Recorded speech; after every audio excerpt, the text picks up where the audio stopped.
lama sangat dah. Tinggal budak-budak mengaji pun kalau cuti tak payah panjang lah, 2 minggu, seminggu je pun kan. Lepas balik tu digagap balik digagap balik. Tanya soalan tak ada susah pun. Jadi begitulah kita ni kan. Ni lumrah manusia. Nama pun insan. Insan daripada perkataan nisyan, makna lupa kan. Manusia ni makhluk pelupa.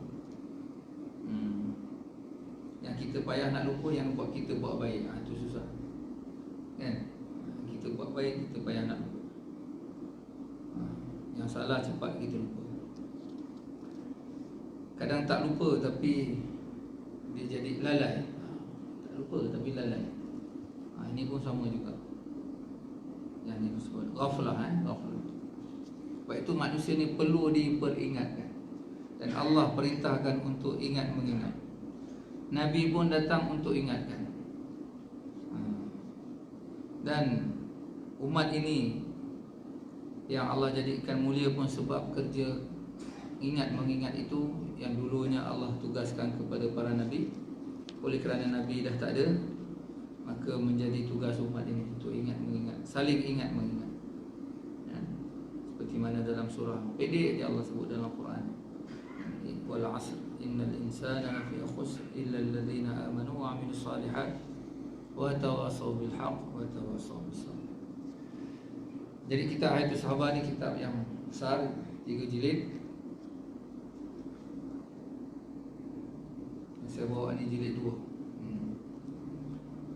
Baik, tentang sifat tawadhu. Saya nak bincang ataupun ambil tajuk malam ni tentang sifat tawadhu, sifat rendah diri. Dalam hadis Nabi SAW menyebut man tawadha'a lillah rafa'ahu Allah. Tawadhu' ni perkataan asal wada', makna letak kan. Letak. Tawadhu' makna dia dah bab tafa'ul, ataupun kalau bahasa Arab tu dia ada satu-satu dia punya perubahan kalimah tu.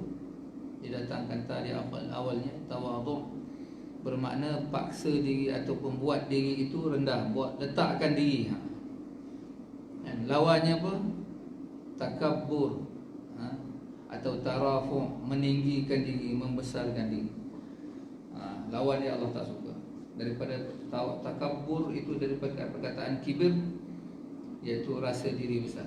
Tawadhu' meletakkan diri, merendahkan diri. Allahu Akbar. Dan ini memang terdapat dalam diri Nabi SAW sendiri. Walaupun Nabi adalah manusia yang paling mulia, bukan kata manusia, bahkan makhluk yang paling mulia, lebih mulia daripada para malaikat lagi. Lebih besar kedudukan Nabi daripada malaikat lagi. Dan ini adalah akidah kita. Tak ada manusia yang, tak ada makhluk yang lebih dekat, lebih hampir, lebih tinggi kedudukannya berbanding baginda sallallahu alaihi wasallam. Dalam peristiwa Mi'raj, di mana kita biasa dengar Jibril alaihissalam yang merupakan raisul malaikah, ketua malaikat pun, sampai satu darjat, sampai satu tempat dia tak boleh pergi dah. Ketika itu Jibril sendiri beritahu, lepas ni saya tak boleh melepasi daripada had ini, batas ini. Kalau saya paksa diri, saya akan binasa. Sebab Allah tak izinkan. Hanya Tuhan saja yang dibenarkan.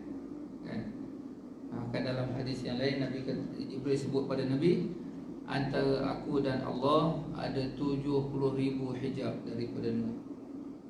Kalau satu saja aku cuba melepasinya, maka binasa. Jibril yang merupakan ketua malaikat pun ada had batasannya. Tetapi baginda sallallahu alaihi wasallam, Allah Taala sebut wa kana qaba qausaini aw adna. Begitu dekat baginda sallallahu alaihi wasallam dengan Allah Subhanahu wa taala. Sebagian ahli tafsir menyebut seperti mana Allah Taala bayangkan atau buat perumpamaan macam busur dengan panah, ataupun 2 busur, kan?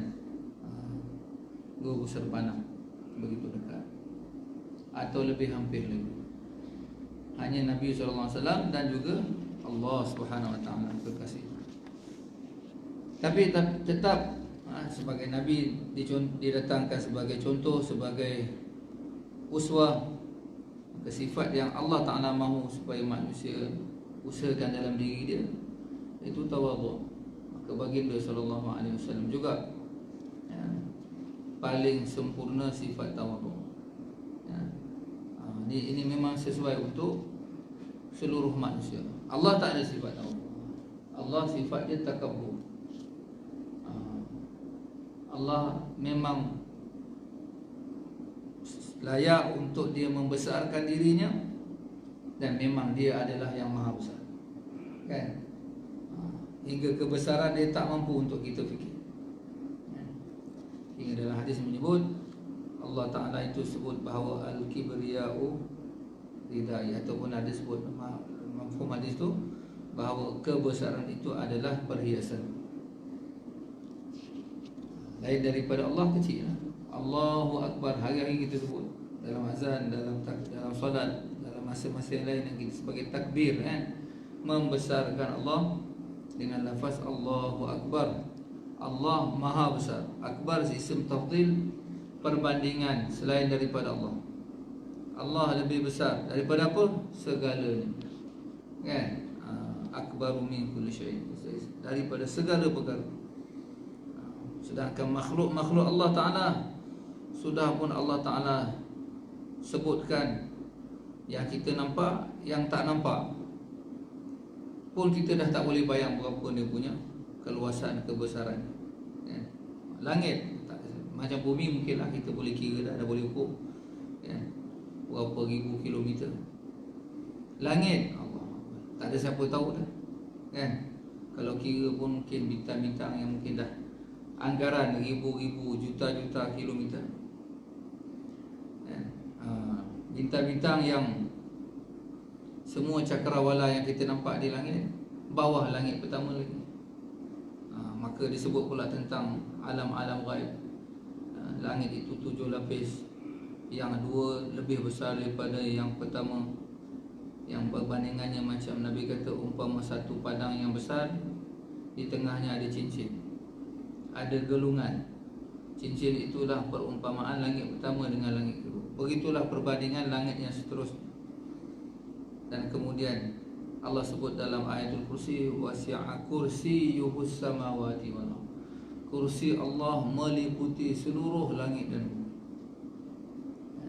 Jadi nak sebutkan bahawa kursi Allah pun dah begitu besar, walaupun Allah maha suci daripada tempat, tetapi itu adalah satu daripada makhluk yang menunjukkan kebesarannya. Kursi Allah, kursi tahu, kan? Bukan tempat duduk. Bahasa kita kursi tempat duduk. Kursi ni tempat letak kaki raja. Biasa kan singgah sana, ya.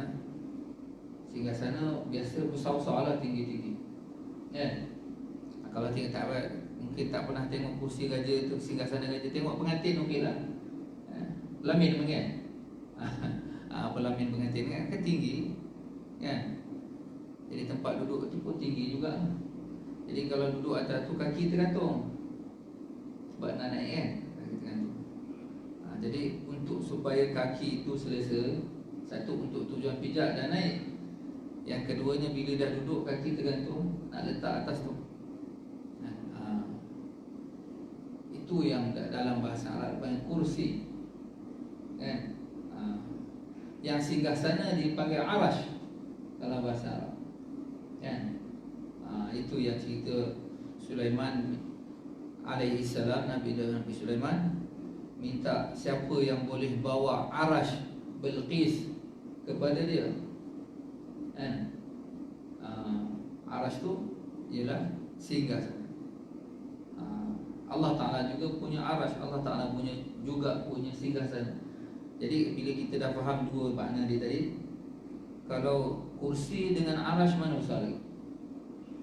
Tentu arash besar lagi, makna singgah sana tu lagi besar, kan? Sebab kursi itu tempat letak kaki, kan? Walaupun Allah Ta'ala tidak boleh dibayangkan seperti mana-mana makhluk, kan? Cuma Cuma Allah nak jadikan ini semua untuk satu perbandingan ataupun untuk bagi satu bentuk bayangan tentang kebesaran. Ya Allah Ta'ala sebut wasi'a kursiyyus samawati wal ard. Kursi Allah pun sudah meliputi seluruh langit dan bumi. Jadi arasy Allah berapa besar? Ya. Jadi kebesaran Allah tak boleh dibayangkan. Cuma selain daripada Allah, yang makhluk termasuklah diri baginda sallallahu alaihi wasallam, tawadhu. Jadi Allah Taala menyukai akan sifat tawadhu. Tawadhu Nabi sallallahu alaihi wasallam. Dan banyak kisah-kisah ataupun hadis-hadis yang diriwayatkan oleh para sahabat tentang tawadhu'nya Nabi sallallahu alaihi wasallam. Baik, antara kisah tawadhu'an Nabi sallallahu alaihi wasallam, tawadhu'nya Nabi sallallahu alaihi wasallam, qissatuhu sallallahu alaihi wasallam ma'a Jibril wa malakin akhar alaihi wasallam. Kisah Nabi sallallahu alaihi wasallam berkaitan dengan sifat tawadhu' ini bersama dengan Jibril dan satu lagi malaikat. Tak disebut nama. Saya terus terjemahkan. Diriwayatkan daripada Abu Hurairah radhiyallahu anhu, beliau berkata bahawa sekali Jibril alaihi salam telah datang dan duduk di hadapan Nabi sallallahu alaihi wasallam. Lalu beliau, iaitu Jibril alaihi salam, telah melihat ke langit. Dan duduk depan Nabi dan dia pandang ke langit. Lalu tiba-tiba satu malaikat turun. Malaikat nak kata apa? Seorang. Bolehlah kata seorang. Seorang malaikat. Seorang malaikat turun. Lalu Jibril alaihissalam berkata, hadzal malak, ini malaikat, ma nazala, tak pernah dia turun, mundu khuliqa, semenjak ia dicipta. Semenjak ia dicipta tak pernah turun ke bumi. Kat sanalah tempat dia, iaitu di langit. Qabla as-sa'ah, dan juga sebelum masuk waktu ini. Mana sebelum ni tak ada langsung. Tak kala dia turun, dia berkata, ya Muhammad. Itu malaikat tadi yang baru turun tadi. Dia berkata, wahai Muhammad sallallahu alaihi wasallam, Tuhanmu telah mengutuskan aku kepadamu.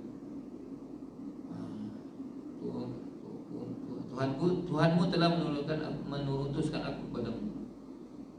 Untuk apa?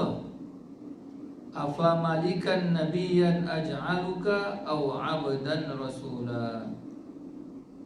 Adakah aku nak berikan padamu, pada Tuhan, satu kenabian, satu bentuk kenabian yang seperti raja, ataupun kenabian seperti hamba? Makna Nabi juga, dua-dua Nabi, tapi Nabi yang macam raja, kan? Ada kuasa, ada kemewahan, ada kekayaan dan segalanya. Dan satu lagi ialah Nabi seperti hamba, makna tak ada apa-apa, kan? Jadi ini tujuan malaikat ini didatangkan oleh Allah, diutuskan kepada baginda untuk tanya, nak mana? Nak beri pilihan, kan? Kalau kita tak ada pilihan, kan?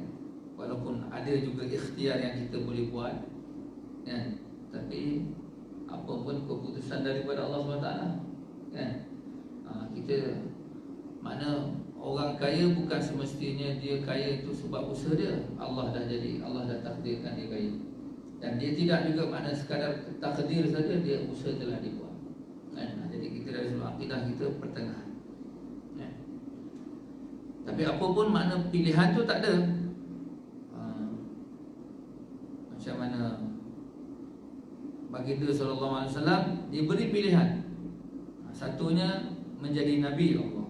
Ini dah memang semesti ini pilihan Allah SWT. Kenabian bukanlah perkara yang boleh diusahakan, ya. Dan itu adalah kedudukan paling tinggi lah dalam kalangan makhluk, Nabi, ya. Orang yang dipilih oleh Allah untuk jadi utusan Allah, duta Allah.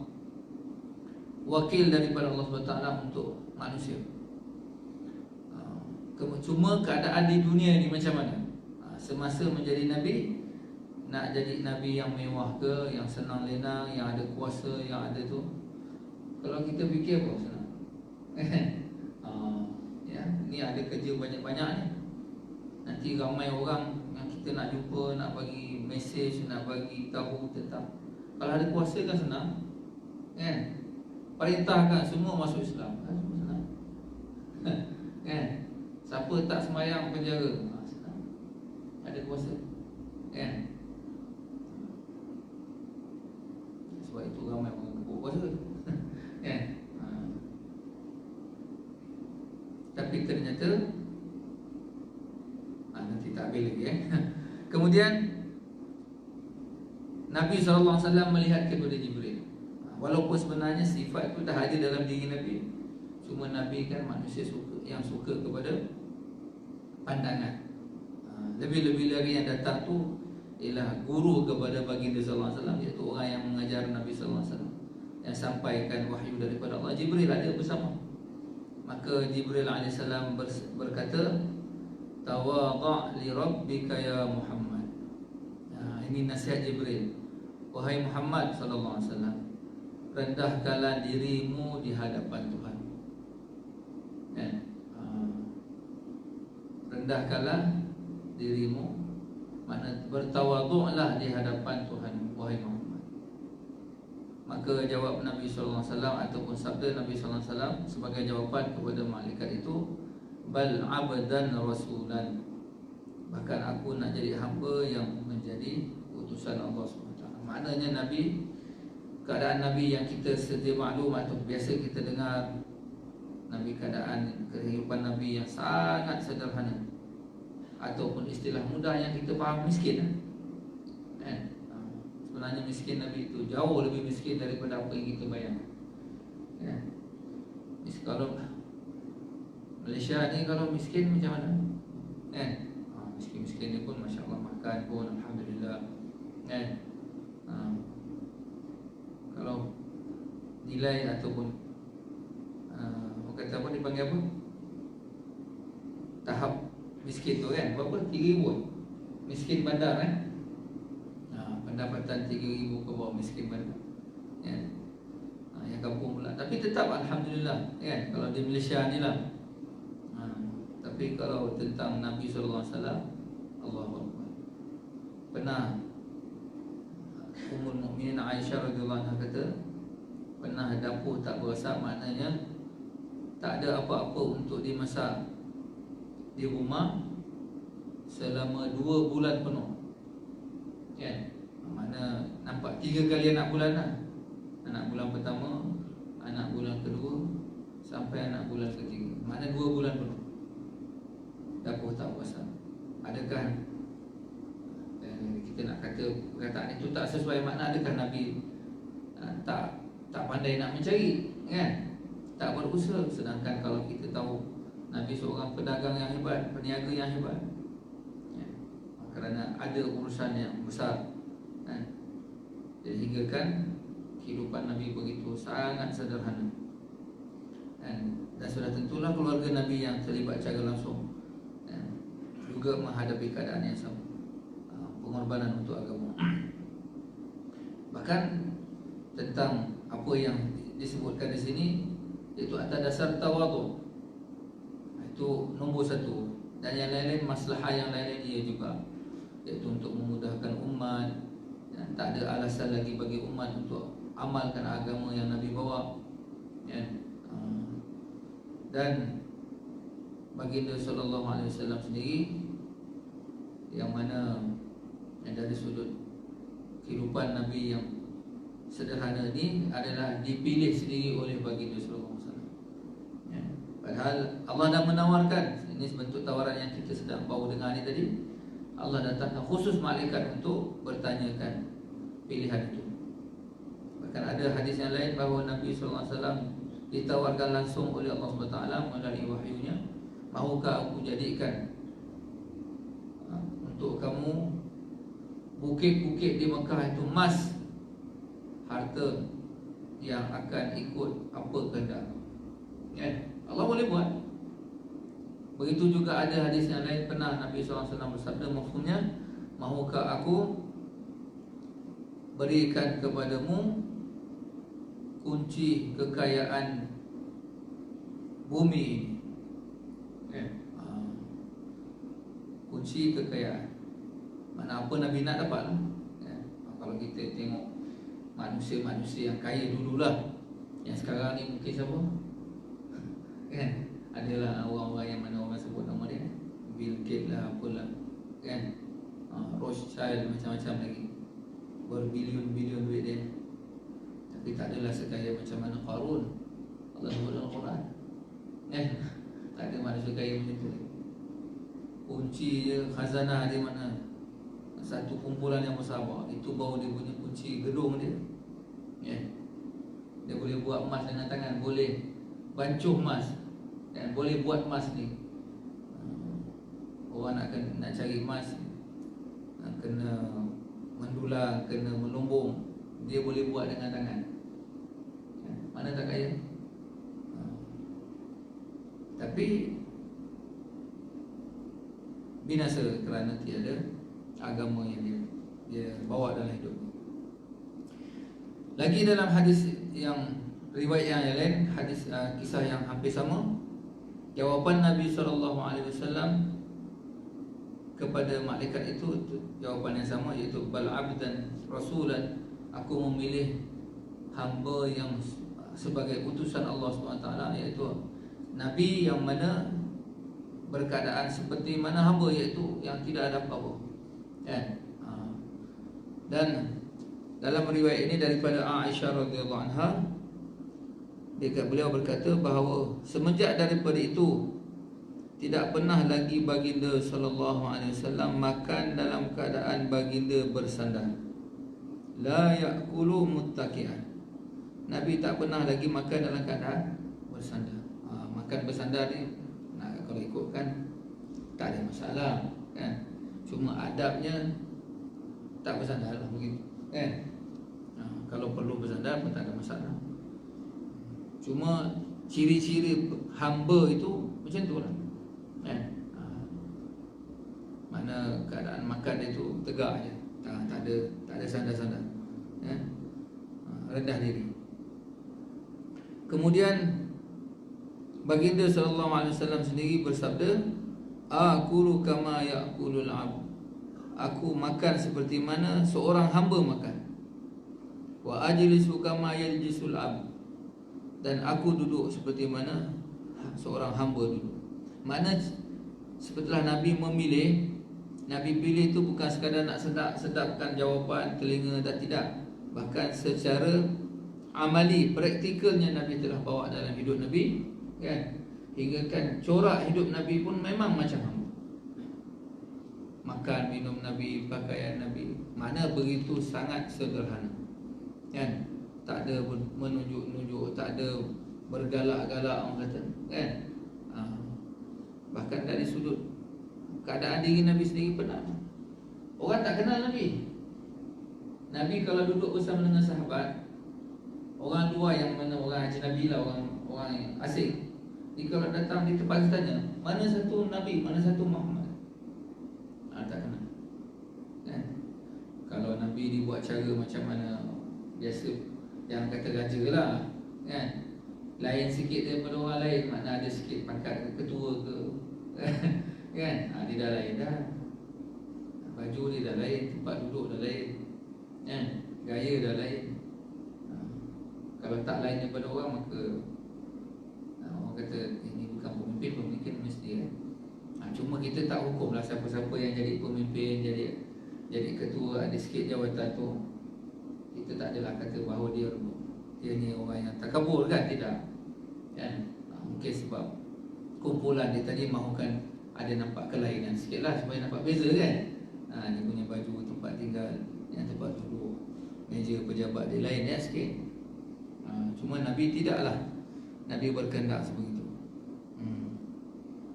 Bahkan ada riwayat yang lain menyebutkan bahawa pernah para sahabat ridwanullah ajma'in menawarkan juga kepada Nabi Rasulullah, boleh tak kami adakan satu tempat khusus pada untuk tuan, kan? Bukan sahabat ni bukan makna biar saja Nabi begitu, tak. Sahabat pun rasakan bahawa perlu, kan?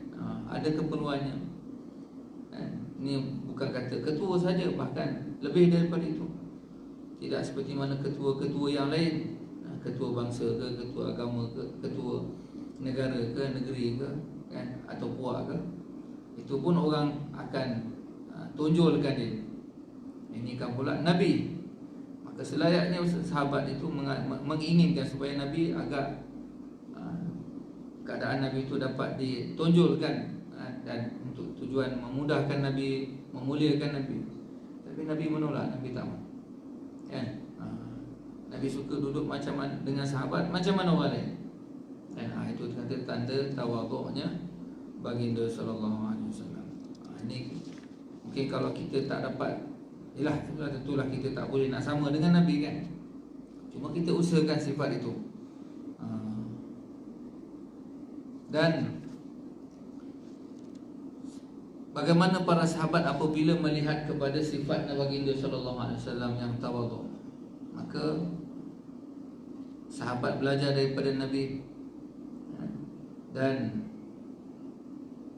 apa yang mereka lihat daripada kehidupan Nabi termasuklah sifat-sifat yang zahir. Sebab sifat ni benda dalaman sebenarnya, tapi ia terzahir daripada perilaku, kan?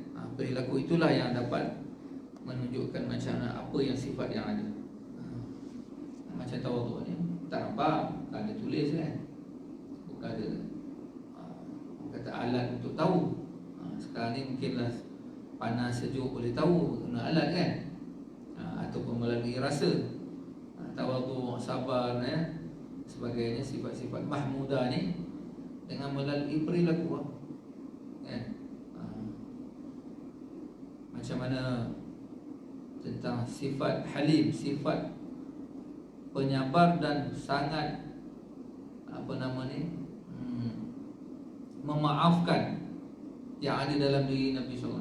Maknanya cepat memaaf, sanggup tahan kemarahan, sanggup tahan kesusahan. Berlaku kepada seorang Yahudi yang mana dia seorang ahli kitab. Dia telah lihat semua tanda-tanda kenabian pada diri Nabi, tapi tentang sifat itu tak nampak. Sebab benda itu sifat, kan? Jadi dia kena buat sesuatu untuk nampak bahawa sifat itu ada. Dan cerita yang mana dia telah datang berbuat baik pada Nabi, kemudian tawarkan hutang, tawarkan. Nabi pun ada masa Nabi perlu, kan? Jadi orang dah tawarkan Nabi, ada masa perlu dia pinjam daripada Nabi. Sampailah satu masa di mana Nabi telah meminjam daripada dia berapa kadar, dan sudah tentulah Nabi sudah ada buat perjanjian untuk bayar sekian-sekian masa. Jadi bila dah ada peluang itu, si Yahudi tadi telah ambil peluang tersebut. Sebelum masa bayar, dia telah datang tuntut pada Nabi. Dan ditengok pula Nabi dalam keadaan yang mana di hadapan khalayak yang ramai. Sahabat-sahabat lain ada orang ramai lewat, datang menjerit-jerit, datang pula dengan kasar, terus pegang tengkuk Nabi. Muhammad, kau ni macam mana kata kau baik? Mana seluruh kata-kata kesat terus dia humbar kepada Nabi, makna dia curahkan kepada Nabi. Dengan gaya yang kasar pula, pegang cekik Nabi depan sahabat. Padahal hutang ni Nabi dengan dia je, kan? Itu tak perlu pun diceritakan. Tambah pula belum masa lagi, semua ni memang 100% berlawanan lah dengan apa yang dijanjikan, dengan cara dan juga etika kemanusiaan itu sendiri. Seburuk-buruknya dibuat pada Nabi. Nabi tetap senyum. Kita dengar pun, kan? Umar memang dah orang kata berpusing-pusing dah mata, kan? Dia tak tahan dah. Sahabat lain pun begitu. Setakat kalau nak selesaikan masalah tak susah pun, Umar lagi senang, penggal aja, kan? Tapi Nabi senyum. Bahkan ada sahabat yang kata, memang Umar kata, ya Rasulullah, saya izinkan saya penggal kalau dah habis, kan? Hutang pun habis, dia pun ambil tukang yang punya hutang, kan? Selesai, kan? Umar kata, Umar, jaga, jangan. Dia ada hak. Memang aku ada hutang dengan dia. Dia punya hak untuk layak, dan dia berhak untuk menuntut hak. Ya, Nabi kata, pergi Umar, kau sendiri pergi bawa dia, bayar berapa dia punya hutang dia. Nabi terus bayar. Bahkan Nabi panggil balik Umar, Nabi bisik, bayar lagi lebih 20 sah. Bayar lebih lagi. Lalu dia pun pegang Yahudi tadi pergi bawa. Berapa hutang dia bayar, tambah lagi 20. Sampai Yahudi tu heran, ni 20 tambahan apa ni? Muhammad hanya hutang sekian banyak. Ini apa nama, Nabi telah pesan supaya tambah lagi. Sebab aku marah kau tadi, kan? Aku dah marah kau tadi, dah ancam tadi. Sebab itu Nabi suruh bayar lebih. Lepas tu barulah si Yahudi tadi mengaku, wahai Umar, sebenarnya bukan aku nak buat begitu. Memang sengaja aku buat untuk melihat sifat yang aku belum dapat lihat, seperti termaktub dalam kitab. Lagi dilakukan kejahilan pada dia, lagi dia orang yang bertambah sabar, lagi dia berlembut, lagi dia membalas dengan yang baik. Maka wahai Umar, oleh kerana engkau orang yang mana Nabi telah jadikan orang perantara ni, kalau orang pertama aku menzahirkan syahadah wa asyhadu an la ilaha illallah wa asyhadu anna Muhammadan rasulullah. Itu kata sifat, kan? Sifat pada yang tak nampak, tapi ia akan zahir daripada perilaku. Jadi sahabat-sahabat melihat sifat tawaduk Nabi, maka sahabat-sahabat pun belajar daripada itu. Dan kita pun mungkin tak nampak, ialah zahirnya tak nampak apa yang berlaku pada diri Nabi dan para sahabat, tapi melalui sejarah dan sirah ini kita dengar, maka kita akan faham. Jadi kita usahakan supaya sifat ini ada, kan? Supaya kita beringat, kan? Sebab sifat ni sifat yang Allah tu suka. Sebab kalau kita tak usahakan, dia akan jadi sebaliknya. Sebaliknya apa itu yang kita sebut tadi, takabur, kan? Sifat rasa diri itu hebat, kan? Ujub, rasa diri hebat, rasa besar diri. Kadang tak ada apa pun, kan? Sebab kita buat perbandingan dengan orang yang lebih kecil daripada kita, orang yang lebih lemah daripada kita, orang yang tak ada apa-apa daripada kita. Cuba kita tengok yang atas lagi, tak besar. Kalau kita bandingkan dengan benda lain, dia lagi besar, kan? Pandai lagi, ada orang yang lebih pandai. Jadi siapa yang ada pada kita ni sikit sangat.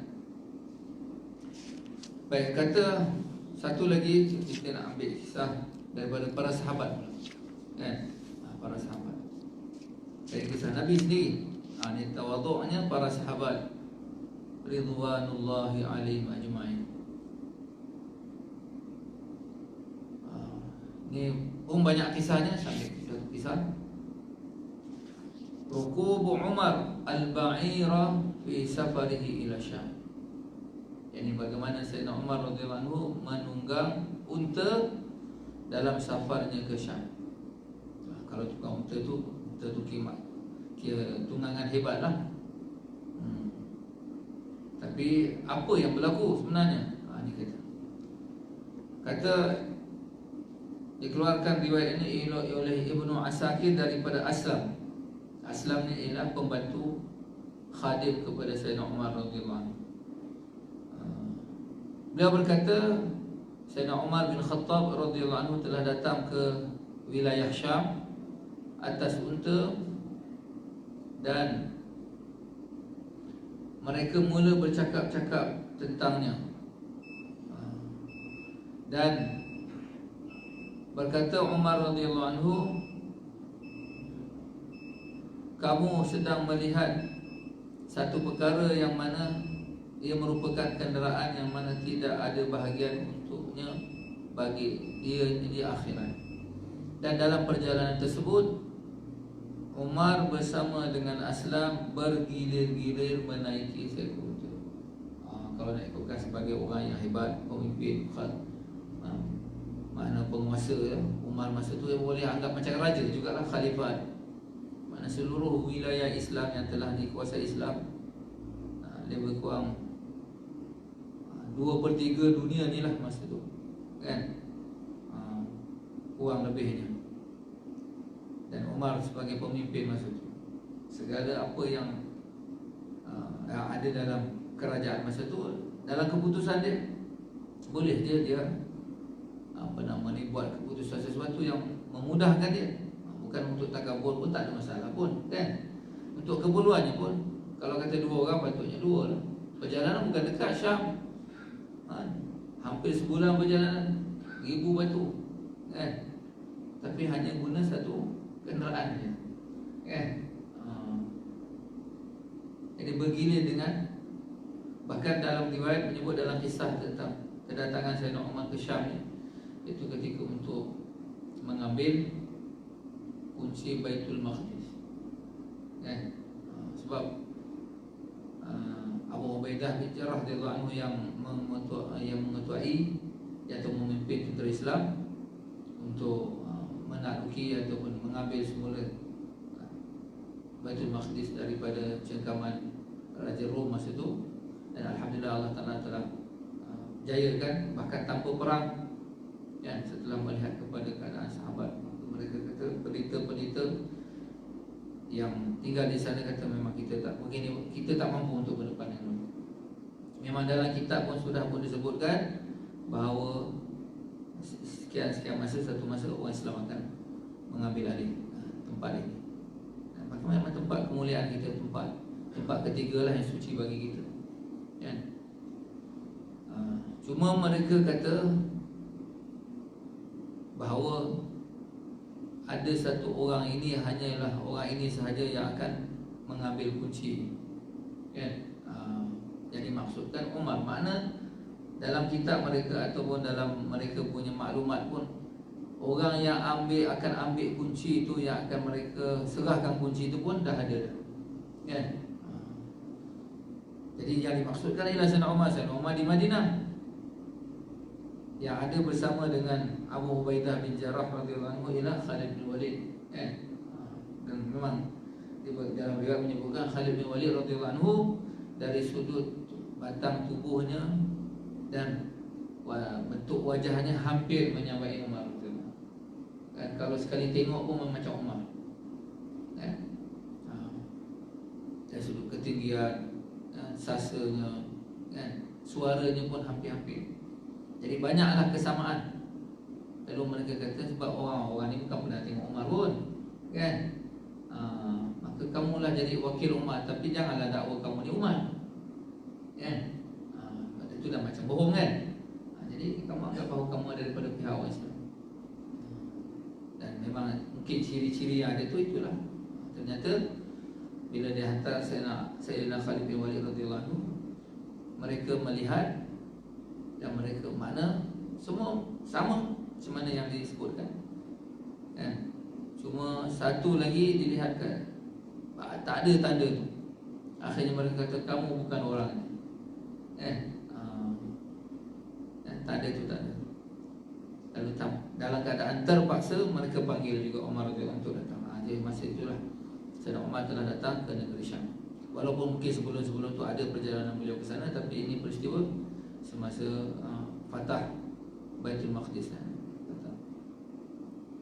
Dan bahawa dalam perjalanan tu Sayyidina Umar radhiyallahu anhu sampai ke sempadan Baitul Maqdis atau Syam, giliran Umar di bawah, Aslam di atas.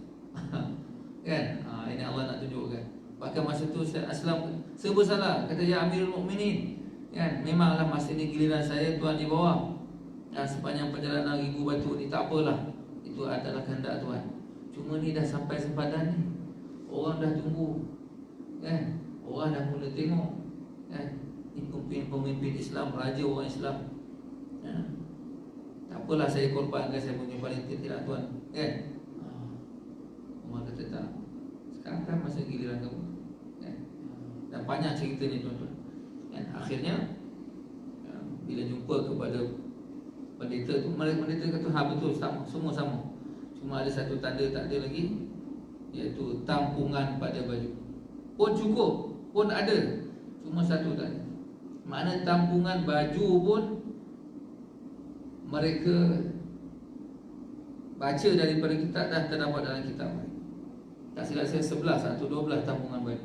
Kira-kira tak cukup. Akhirnya diangkat, kata bawah lengan satu, kan? Jadi ini menunjukkan bahawa baju yang dipakai oleh Umar radhiyallahu anhu, seorang pemimpin pun masa itu menunjukkan kepada tawadhu tentang kenderaan dan sebagainya.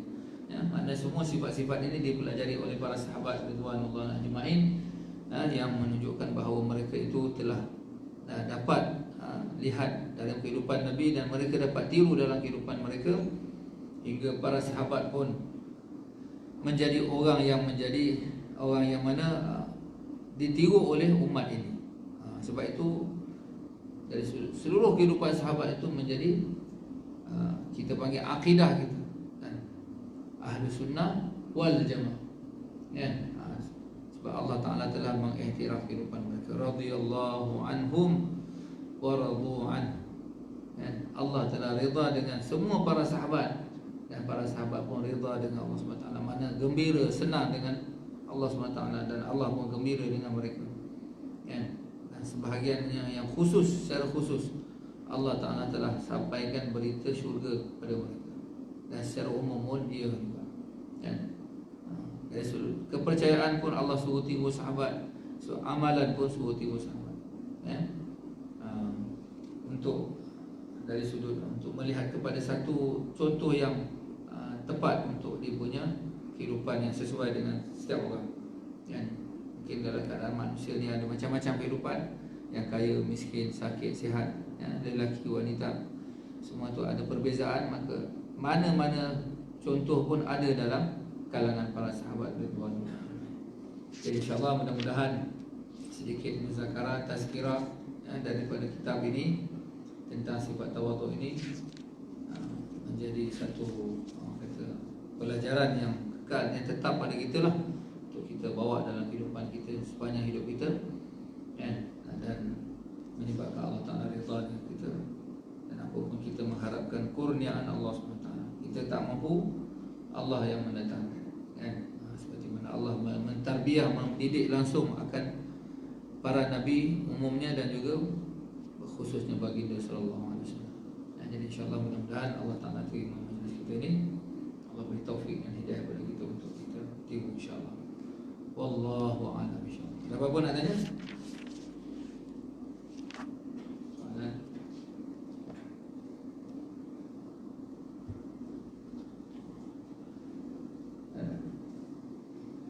Bismillahirrahmanirrahim.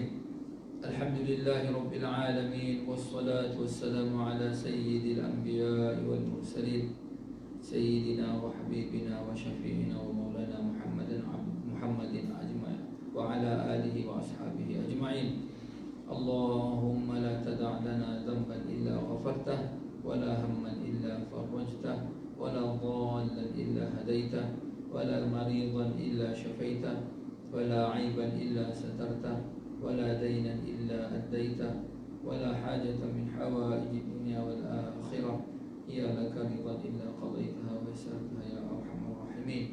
اللهم عافنا من كل بلاء الدنيا وعذاب الآخرة. اللهم انصرنا اللهم انصر الإسلام والمسلمين. اللهم أعز الإسلام والمسلمين. اللهم انصر من نصر دين محمد صلى الله عليه وسلم وجعلنا منهم. اللهم إنا نسألك رضاك والجنة ونعوذ بك من سخطك والنار. وصلى الله على النبي الكريم محمد وعلى آله وأصحابه أجمعين. سبحان ربك رب العزة عما يصفون، وسلام على المرسلين، والحمد لله رب العالمين. آمين. سبحان الله وبحمده، سبحانك اللهم وبحمدك، أشهد أن لا إله إلا أنت، أستغفرك. السلام عليكم ورحمة الله وبركاته.